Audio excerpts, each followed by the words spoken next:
اور اسرائیل دن بدن انپاپولر ہوتا جا رہا ہے.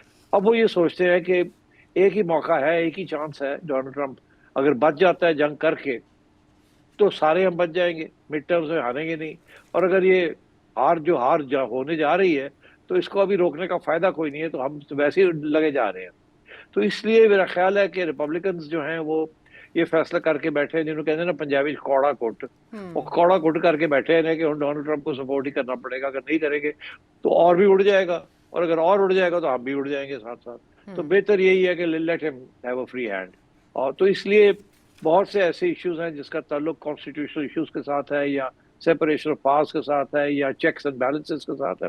تو یہ ریپبلکن کانگریس جو کہ ہاؤس اور دونوں ہاؤسز آف کانگریس میں میجورٹی ہے اس وقت, سینٹ میں بھی اور ریپرزینٹیوز میں بھی, تو یہ ڈونلڈ ٹرمپ کو نہیں روکے گی.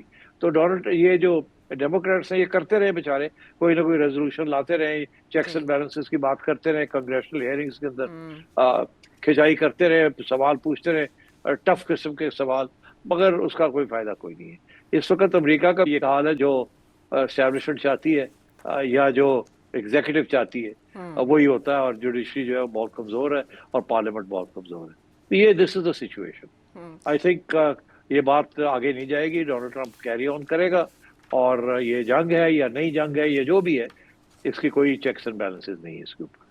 ٹھیک, تو پھر سوال کا دوسرا حصہ یہ کہ اب نئے پرپوزل میں کیا ہوگا, اور اس کے بعد پریزیڈنٹ ٹرمپ کیا کریں گے, جو اس سے پہلے ڈارک ایگل مڈل ایسٹ بھیجنے کی بات بھی کر رہے ہیں بلومبرگ کی رپورٹ کے مطابق, اور ایکسیوس کے مطابق ایک نئے مشن کی, شارٹ ٹرم مشن کی بھی وہ تیاری کر رہے ہیں کہ جلدی وکٹری ڈکلیئر کر کے نکلا جائے. ان رپورٹس کے ہوتے ہوئے پریزیڈنٹ ٹرمپ کیا کریں گے؟ دیکھیے اس وقت 4-5 یا 3-4 آپشنز ہیں پریزیڈنٹ ٹرمپ کے پاس, تو ان سب آپشنز کو دیکھ لیتے ہیں اور پھر وی کین ڈیسائیڈ کہ یہ کرے گا کیا, ایک پریڈکشن بھی کر سکتے ہیں. ایک آپشن تو یہ ہے جیسے آپ نے کہا کہ کسی نہ کسی طریقے سے وہ نکلنا چاہتے ہیں اور یہ بھی دکھانا چاہتے ہیں کہ ہم جیت کے نکلے. اچھا وہ کیسے ہوگا؟ وہ یہ ہوگا کہ اگر ایران اگری کر جاتا ہے کہ اسٹریٹ آف ہارمز جو ہے وہ انٹرنیشنل واٹر وے ہے, تو پھر ڈونلڈ ٹرمپ ایک چھوٹی موٹی بمباری کر کے ایران کو یہاں تک لا کے اور چھوڑ کے جا سکتے ہیں کہ ٹھیک ہے ہم نے یہ طے کر لیا ہے کہ ہم تو جیت ہی گئے ہیں, ہم نے ان کا نیوکلیر پروگرام تو ختم کر ہی دیا ہے, جو کہ پیٹ ہیگسٹ اور یہ سارا وقت کہتے رہتے ہیں, ہم نے اوبلیٹریٹ کر دیا, ڈسٹروائے کر دیا وغیرہ وغیرہ, اور یہ کہہ کے اور ہم نے وہ واٹر وے جو ہے وہ کھلوا دیا ہے اور ہم جا رہے ہیں. تو ایک تو یہ آپشن ہے. میں سمجھتا ہوں یہ کوئی اتنی زبردست آپشن نہیں ہے. اس کی وجہ یہ ہے کہ اس کے ساتھ لوگ یہ کہیں گے کہ تو آپ نے پھر جنگ کیوں کی, آپ نے جنگ کر کے آپ نے کہا کہ اس کا یہ آپ نے کر دیا, اوبلیٹریٹ کر دیا, ختم کر دیا, مگر آپ نے تو اپنے 4 مقاصد بتائے تھے, 4 آبجیکٹیوز بتائے تھے, 4 گولز بتائے تھے. تو 4 گولز میں سے تو آپ نے کون سا گول اچیو کیا؟ آپ نے کہا تھا نیوکلیر پروگرام ختم کر دیں گے, چلے آپ سمجھیں کہ آپ نے نیوکلیر پروگرام ختم کر دیا, مگر آپ نے کہا تھا ان کا میسائل پروگرام بھی ختم کر دیں گے. آپ نے کہا تھا ان کے اثاثے جو ہیں حزب اللہ, ہوتھیز اور حماس, یہ بھی ختم کر دیں گے, وہ بھی نہیں ختم ہوا. آپ نے کہا تھا کہ اسٹریٹ آف ہارمز جو ہے وہ ہم بلاکیڈ کر کے رکھیں گے اور سب کے لیے کھول کے رکھیں گے, مگر ایران تو مان نہیں رہا ہے. تو بات پھر کیا ہوگی؟ تو I think my own senses کہ میرا نہیں خیال وہ اس طرف جائیں گے. اچھا اگلا آپشن کیا ہے ان کے پاس؟ اگلی آپشن ان کے پاس یہ ہے کہ وہ پھر جنگ شروع کریں اور جنگ کے بعد پھر ایک نیو راؤنڈ آف نیگوسیشن ہو جس کے اوپر نیوکلیر کی بھی کوئی بات ہو. اب نیوکلیر جو ایشو ہے نا وہ اس لیے ابھی جو پیٹ ہیگسٹ وغیرہ جو باتیں کر رہے ہیں وہ یہی کہہ رہے ہیں کہ ایران نے یہ کہا ہے کہ ہاں ٹھیک ہے ہم نہیں بناتے, مگر انہوں نے یہ بھی اعلان کیا ہے کہ نیوکلیر مٹیریل جو ہے انریچڈ یورینیم جو ہے وہ ایران میں ہی رہے گا. آپ خود کہتے ہیں امریکہ کہ جی ہم نے تو اتنی بمباری کی ہے کہ وہ دب گیا ہے, وہ تو زمین کے اندر ہی گھس گیا ہے, وہاں تو نکالنا ہی بڑا مشکل ہے, اور ہم مانیٹر کر رہے ہیں, تو پھر فائدہ پرابلم کیا ہے؟ مگر اور ایران کا یہ موقف ہے, تو مگر یہ ابھی تک کہہ رہے ہیں کہ نہیں ہمارے حوالے کریں. اچھا تو کیا ہو یہ عین ممکن ہے کہ پھر ایران کو ایک کمپرومائز کی طرف آئے جس میں وہ یہ کہے کہ ٹھیک ہے ہم اسٹریٹ آف ہارموز جو ہے وہ تو ہمارا ہے, وہ انٹرنیشنل واٹر وے نہیں ہے, مگر نیوکلیر کے اوپر ہم ایک تھرڈ کنٹری کو فار ایگزامپل روس کو ہم دے دیتے ہیں, اور ہم آپ کے ساتھ ایک امینڈیڈ اگریمنٹ بھی کر لیتے ہیں جو کہ بہتر ہوگی وہ پرانی JCPO کے سے. ٹھیک ہے, جوائنٹ کمیشن وہ جو تھی, تو شاید یہ ایک آپشن بھی ہے. اچھا, اب اس آپشن کے مسئلے, اس میں جو پرابلم آ رہی ہے وہ ایران کو آ رہی ہے کہ ایران نے الاؤنس کر دیا ہے, مشتبہ صاحب نے, کہ جی یہ جو اسٹریٹ آف ہارمز ہے یہ اب ساری عمر کے لیے ہمارا ہے, یہ انٹرنیشنل واٹر وے نہیں ہے, یہ ہمارا ہے. زیادہ سے زیادہ یہ ہے کہ ہم عمان کے ساتھ کچھ شیئر کر سکتے ہیں, مگر اب ہم یہ اس کا کنٹرول انٹرنیشنل نہیں ہے ہمارا ہے. کیا ڈونلڈ ٹرمپ کو یہ بات اگری کرے گا کہ نہیں کرے گا؟ That is a big question. اور کیا ایران اس سے پیچھے ہٹے گا کہ اسٹیٹس کو اینٹی, مطلب یہ ہے کہ جو پہلے اسٹیٹس کو تھا کہ یہ انٹرنیشنل واٹر وے ہے, کیا یہ رہے گا کہ نہیں رہے گا؟ اچھا, تو اگر ایسی صورتحال ہے تو پھر ایران واپس مانگے گا کوئی نہ کوئی گارنٹی. جیسے میں نے کہا کہ ڈونلڈ ٹرمپ سے کہ آپ واپس نہیں آئیں گے لڑنے کے لیے, آپ پھر نہیں ہمارے پہ ہماری کریں گے, پھر یہ نہیں کریں گے, کیونکہ آپ نے تو ایک دفعہ نہیں 3 دفعہ اپنے وعدہ کر کے توڑا ہے, اور ایک اگریمنٹ چل رہی تھی جس کے تحت ہم کوئی انویسٹمنٹ نہیں کر رہے تھے, آپ نے وہ بھی انویسٹمنٹ جو ہے وہ بھی اگریمنٹ توڑ دی, تو واٹ از دا گارنٹی؟ تو اس قسم کے ایشوز چل رہے ہیں. تو میرا خیال ہے کہ ڈونلڈ ٹرمپ نکلنا چاہتے ہیں, اور میرا اپنا خیال ہے کہ ایران بھی نکلنا چاہتا ہے. تو اس وقت جو کشمکش چل رہی ہے وہ یہ چل رہی ہے کہ امریکہ بلاکیڈ کر کے یہ دیکھ رہا ہے کہ کب تک ایران برداشت کر لے گا یہ بلاکیڈ, کیونکہ اگر یہ بلاکیڈ کامیاب ہے تو پھر ایران کا ایک تیل بھی باہر نہیں جا سکتا, اس کی ریونیو گر جائے گی, اور ایران کو جو امپورٹ کرنی ہے چیزیں وہ بھی نہیں امپورٹ کر سکتا اپنی اکانومی کے لیے. تو اس کے اوپر ایران کے اوپر بڑا سخت پریشر پڑے گا, اور کسی نہ کسی وقت وہ گھٹنے ٹیک دے گا. ایران کا جو موقف ہے وہ یہ ہے کہ ابھی تو انہوں نے بلاکیڈ کی ہوئی ہے, مگر تیل کی قیمتیں بڑھ رہی ہیں, اور یہ جو امریکہ کے اندر تکلیف ہو رہی ہے, جاپان کو تکلیف ہو رہی ہے, یورپ کو تکلیف ہو رہی ہے, ساؤتھ کوریا کو تکلیف ہو رہی ہے, یہ تو انڈیا کو تکلیف ہو رہی ہے, یہ تو ان کے گروپ کے لوگ ہیں, سب سے زیادہ تکلیف ان کو ہو رہی ہے. تو ہم اپنا پریشر رکھتے ہیں, مگر دیکھتے ہیں کہ یہ لوگ جو ہیں یہ سارے ڈونلڈ ٹرمپ کے اوپر کیا پریشر ڈالتے ہیں کہ یار بس کر بلاکیڈ اور کھولو یہ سارا کچھ, اور جو ایران کہتا ہے ہم 4 پیسے دینے کے لیے بھی تیار ہیں. تو یہ ڈونلڈ ٹرمپ ایک طرف یہ ہے کہ جی مڈ ٹرمز آ رہے ہیں, پریشر پڑ رہا ہے اس کے اوپر, ڈومیسٹک بھی اور انٹرنیشنل بھی, کہ آپ یہ بلاکیج کھولیں اور مسئلہ حل کریں اور جنگ شنگ بند کریں, اس کے ساتھ سب کی تباہی ہے. اور دوسرے ایران کہ کب تک ایران جو ہے وہ برداشت کر لے گا یہ جو بلاکیڈ ہے امریکہ نے کی ہوئی ہے. تو یہ کشمکش چل رہی ہے اس وقت. میرا اپنا خیال ہے کہ یہ نیوکلیر ایشو جو ہے یہ سالو ہو جائے گا. میرا خیال ہے کہ یہ جو بلاکیڈ والا ایشو ہے اس کے اوپر بھی کوئی نہ کوئی بات ہو سکتی ہے کہ اتنے سال کے لیے ایسے کر دیا جائے اور اتنے سال کے بعد ایسے کر دیا جائے, یا اگر کسی نے معاہدہ جو بھی معاہدہ ہوتا ہے وہ توڑا تو ایران پھر بلاکیٹ کر دے گا, پھر سیز کر لے گا, کوئی نہ کوئی سلوشن نکالنے کی کوشش کی جائے گی. مگر یہ اس وقت جو جس قسم کی جنہوں کہتے ہیں نا ہاتھوں پائی ہوئی, وہ کہتا ہے تم پیچھے ہٹو, وہ کہتا ہے تم پیچھے ہٹو, وہ کہتا ہے میں پیچھے ہٹا تو میں اڑ جاؤں گا, وہ کہتے ہیں ہم پیچھے ہٹے تو ہم اڑ جائیں گے. تو اس قسم کی سچویشن چل رہی ہے. اب یہ جو نئے پروپوزلز دیے, ظاہر ہے کہ پہلے پروپوزل جو تھے اس کے اندر نیوکلیر کا کوئی ایشو نہیں تھا, ایران نے اناؤنس کیا تھا کہ نیوکلیر از نان نیگوشیبل. مگر بات یہ ہے کہ اس سے پہلے وہ جو پہلے جنیوا میں جو بات چیت ہوئی تھی وہاں تو نیوکلیر ایشو کے اوپر سیٹلمنٹ ہو گئی تھی.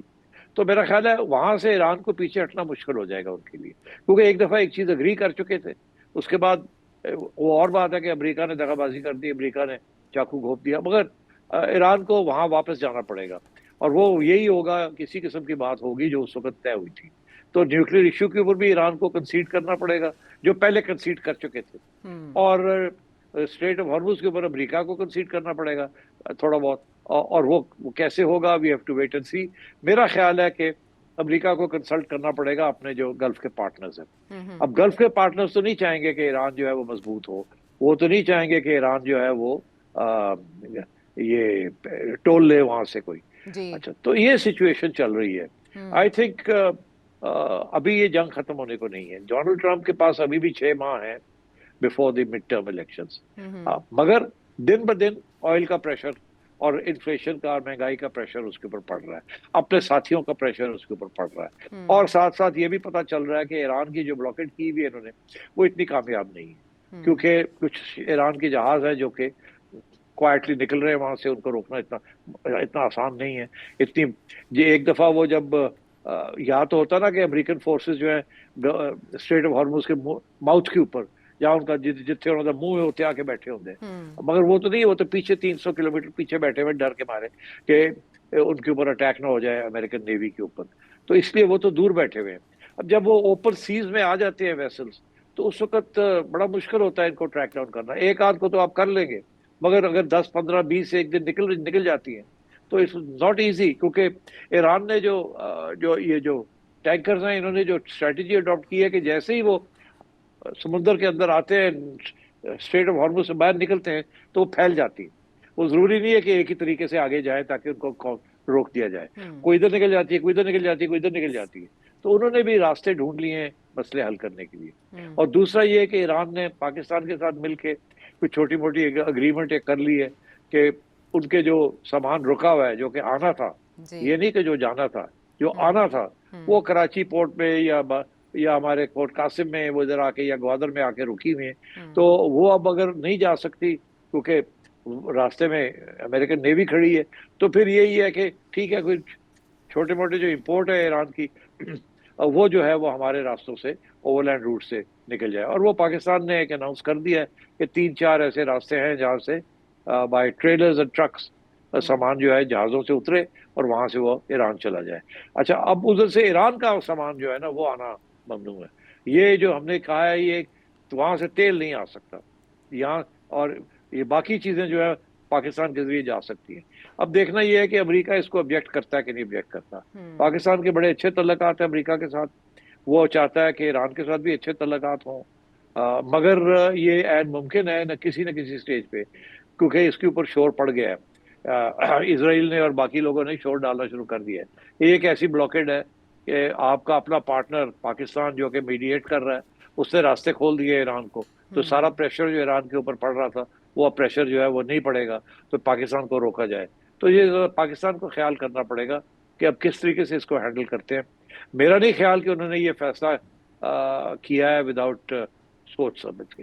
یہ سوچ سمجھ کے فیصلہ کیا ہے کیونکہ اسرائیل اور اس کے ساتھی جو ہے اور انڈیا اور یہ سب شو ضرور ڈالیں گے کہ دیکھیں یہ پاکستان ڈبل گیم کھیل رہا ہے, ہمارے آپ کے ساتھ کھڑا ہے, ایران کی بلاکیڈ ہوئی ہے مگر یہ اپنے لینڈ روٹس دے رہا ہے ٹو ایران. تو یہ ہو سکتا ہے کہ اس قسم کی بات آگے چلے. تو let's see how Pakistan handles this case.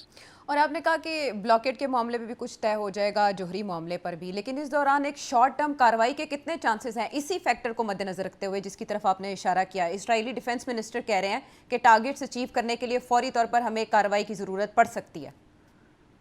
دیکھیے اسرائیل تو کسی سٹیج پہ بھی کر سکتا ہے. اگزامپل میں آپ کو دیتا ہوں کہ لیبنان کے اندر انہوں نے ابھی تک اپنا یہ موقف جو ہے نا وہ برقرار رکھا ہے کہ ہم یہ سیز فائر تو ہے مگر ہم یہ علاقہ جو ہم نے لیا ہے ہم یہ ویکیٹ نہیں کریں گے, ہم یہاں رہیں گے. اور وہ تو ہر روز یہی کہتے ہیں اور کہتے ہیں اگر ضرورت پڑی تو ہم ڈیفینڈ بھی کریں گے, لڑیں گے بھی. اور تو یہ سیز فائر تو ایک ٹیمپرری قسم کا سیز فائر ہے مگر یہ حزب اللہ جو ہے اس کو یہ کھلا نہیں چھوڑیں گے وہاں. تو یہ وہاں تو جنگ جاری رہے گی, بمباری رہے گی, آئیں گے جائیں گے, یہ چلتا رہے گا. تو خطرہ یہ ہے کہ اسرائیل جو ہے وہ یہاں نہ کوئی گڑبڑ کر دے ایران کے ساتھ اور لگے ایسے کہ ایران نے کیا ہے جو فالس فلیگ ہے اور امریکہ جو ہے ڈونلڈ ٹرمپ کے اوپر پھر پریشر پڑ جائے. تو وہ تو کسی وقت بھی ہو سکتا ہے اور اس کی طرف میں نے کافی دفعہ توجہ بھی دلوائی ہے کہ یہ پرابلم ہے. بٹ میں سمجھتا ہوں ڈونلڈ ٹرمپ نکلنا چاہتا ہے یہاں سے. ایران بھی چاہتا ہے کہ یہ ایشو جو ہے اس کو اب ریزالو کیا جائے, بیکاز ایران کو بھی تکلیف تو ہو رہی ہے نا جی, اس میں تو کوئی شک نہیں ہے. مگر جو سب سے بڑا ایشو ہے جس کے اوپر ہم ڈسکس کر سکتے ہیں وہ یو اے ای, کہ اب یو اے ای کے جو پوزیشن ہے کہ وہاں کیا ہوگا. یو اے ای پر جانے سے پہلے سٹی صاحب, اوپیک کا معاملہ اٹھانے سے پہلے رشین فیکٹر جو روسی پریزیڈنٹ کے ساتھ پریزیڈنٹ ٹرمپ کی گفتگو ہوئی اور پھر اس کے بعد انہوں نے صحافیوں کے سوالوں کے جواب بھی دیے, روس کا اس معاملے پر کیا کنسرن ہوگا؟ میرا خیال ہے روس نے بیہائنڈ دا سینز امریکہ کو کہہ دیا ہے کہ ہم ایران کے ساتھ کھڑے ہوں گے, جو بھی ہوگا ہم کھڑے ہوں گے. اور میرا خیال ہے کوئی دھمکی بھی دی ہے بیہائنڈ دا سینز کہ آپ یہ نیوکلیئر آپشن سوچیں بھی نہ. اسی لیے اب آپ نے دیکھا نیوکلیئر آپشن کی باتیں ختم ہو گئی ہیں, زیادہ باتیں نہیں ہو رہی جو کہ پہلے ہو رہی تھی. اور میرا خیال ہے روس نے بڑی کلیئر کٹ ٹرمز میں ڈونلڈ ٹرمپ کو کہہ دیا ہے کہ اس کو ختم کرو اور نیوکلیئر کا سوچو بھی نہ. آئی تھنک روس تیار ہے رول ادا کرنے کے لیے, اور وہ رول یہی ہوگا کہ یہ جنگ ختم ہو, ایران کو محفوظ رکھا جائے, اسٹرانگ کرے گا اور یہ ذمہ داری لینے کے لیے تیار ہوگا کہ ہم ان کا نیوکلیئر مٹیریل جو ہے وہ ہم اس کو سیف گارڈ کرتے ہیں. میرا خیال ہے یہ بیہائنڈ دا سینس بات ہوئی ہوگی. دو باتیں, ایک یہ کہ آپ دھمکیاں مت دیں نیوکلیئر کی ایران کو, ہم ایران کے ساتھ ہیں. ایک یہ, دوسرا یہ کہ یہ جو نیوکلیئر ایشو ہے ہم رکھ لیتے ہیں, یہ جیسے ہم نے پہلے بھی رکھا تھا, ہم ابھی بھی رکھنے کے لیے تیار ہیں, اور آپ اس کی فکر نہ کریں, باقی آپ اپنا معاہدہ کر لیں ایران کے ساتھ. تو ایران کے لیے کنسیشن دینی پڑے گی, مگر وہ روس کو دیں گے, کسی اور کو نہیں دیں گے. اور پریزیڈنٹ ٹرمپ کا یہ کہنا کہ میرے اور کپل آف ادر پیپل, ان کے علاوہ مذاکرات کے بارے میں کسی کو بھی علم نہیں ہے, وہ کپل آف ادر پیپل کون ہے سیٹھی صاحب؟ ان کی اپنی انتظامیہ یا اس میں پاکستان بھی شامل ہے, پاکستانی حکام بھی؟ ظاہر ہے, دیکھیے نا, ظاہر ہے عائشہ, کیونکہ پاکستان فارورڈ کر رہا ہے نا, جو پیغام آتے ہیں وہ آگے لے جاتے ہیں, ادھر سے آتے ہیں, تو پاکستان کو سب کچھ پتہ ہے نا. اب وہ تو کوشش یہ کر رہے ہیں کہ کوئی مس انڈرسٹینڈنگ نہ ہو. اور اب آپ نے دیکھا کہ کچھ عرصے سے وہ جو بیہائنڈ دا سینس بریفنگز ہو رہی تھیں جرنلسٹ کی, وہ بھی بند ہو گئی, بیکاز فکر یہی ہے کہ یہ جو جرنلسٹ کی بریفنگز ہیں, اس کے ساتھ کوئی غلط امپریشن نہ پڑ جائے, اور وہ غلط امپریشن کے ذریعے پاکستان کو نقصان نہ ہو جائے ایز اے میڈیٹر. تو اچھا ہے یہ, میرا نہیں خیال, کیونکہ پہلے بڑی پازیٹیو بریفنگز دی جا رہی تھی, ابھی ہونے والا ہے, سب ٹھیک ہو جائے گا, زبردست رول ہے یہ وہ اب بند ہو گیا ہے. اور آئی تھنک اچھا کیا کہ وہ بند کر دیا. وہ پہلے بھی بالکل اس کو خفیہ رکھنا چاہیے تھا, کسی قسم کی بریفنگ نہیں دینی چاہیے تھی, مگر دیا انہوں نے. اور جرنلسٹ کا تو آپ کو پتا ہے, وہ تو گلا پکڑ کے بیٹھ جاتے ہیں دن رات, فون پہ فون, کہ جی بتائیں ہمیں, کچھ تو بتائیں, کچھ تو بتائیں. پھر ادھر ادھر سے کچھ لوگ بتا دیتے ہیں, وہ لکھ دیتے ہیں, اس کے ساتھ مس انڈرسٹینڈنگز ہو جاتی ہے, سمجھ نہیں آتی یہ پاکستان کا موقف ہے, اسٹیبلشمنٹ کا ہے, پرائم منسٹر کا ہے, کس کا موقف ہے. تو یہ کنفیوژن چلتی رہتی ہے. تو آئی تھنک یہ اچھا ہے کہ آج کل کوئی خاص بریفنگ نہیں کی جا رہی ہے, نہ ہی ہونی چاہیے میڈیا کی. یہ بیہائنڈ دا سینس بڑے سینسٹیو میٹرز ہیں, اور اسی لیے ڈونلڈ ٹرمپ نے بھی یہی کہا ہے کہ یہ جو آخری سٹیج ہے, وہاں بھی امریکہ میں بھی میرا خیال ہے ایک دو لوگ ہی ہیں جن کو اس باتیں کا پتہ ہے, یا فائنل جو ہے آفر کیا ہے, اور وہ وہی لوگ ہیں ان کے جہاں سے لیکنگ نہیں ہوتی. پیٹ ہیکسٹ ہوں گے, روبیو ہوگا, وائس پریزیڈنٹ وینس ہوں گے, چیئرمین جوائنٹ چیف اسٹاف ہوں گے, اور ایک آدھ میرا خیال ہے نیشنل اسٹیو انٹیلیجنس کے وٹکاف لوگ. اور جیریڈ کشنر, جی ہاں, وہ تو ظاہر ہے they are part of the problem, well they are part of the problem and part of the solution both.